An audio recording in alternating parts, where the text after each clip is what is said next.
రచయిత గారు, రియల్ లైఫ్లో మీ ఇంట్లో ఏదైనా గొడవ అయినట్టయితే ఫస్ట్ సారీ చెప్పేది ఎవరు? అలాంటిది గొడవ లేదు, సారీ చెప్పే సిచ్యుయేషన్ రాలేదు. హౌ ఇస్ ఇట్ పాసిబుల్ అండి? సీరియస్లీ నా జోక్స్. అది నిన్న కూడా అయింది ఇంట్లో. నేను సారీ చెప్తే కూడా పట్టించుకోకుండా వెళ్ళిపోతున్నాడు మా ఆయన. సారీ చెప్పాను కదా అని చెప్పా. అలవాటు అయిపోయింది.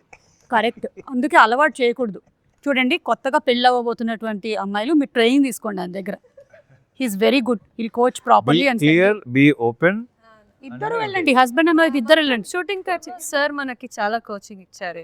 కోచింగ్ నేనే కోచింగ్ ఇవ్వలేదు. ఇది ఇలా ఉంటుంది, ఇలా ఉంటుంది. నేను ఒకటే చెప్తాను ఏంటంటే, నేను బేసిక్గా ఎన్నోసార్లు చెప్పాను కదా, నేను ఎవరికి సలహాలు ఇవ్వను, సలహాలు తీసుకోను. బట్ ఏంటంటే ఆడవాళ్ళకి మాత్రం కొన్ని చెప్తా నిజాలు చెప్తాను. సో ప్రాక్టీస్ చేస్తే డెఫినెట్గా ఎంతో కొంత బెటర్ అవుద్దని నా స్ట్రాంగ్ ఫీలింగ్. ఇప్పుడు అయిపోయిన తర్వాత వెళ్ళి మనం సలహాలు తీసుకోవడం కన్నా మీరు అవ్వక ముందే తీసుకోవడం మిన్నా. కానీ కానీ కూడా చెప్పనా, సలహాలు ఎంత ఇచ్చినా సరే ఎవడు తీసుకోడు, పచ్చి అబద్ధం అది. కరెక్ట్.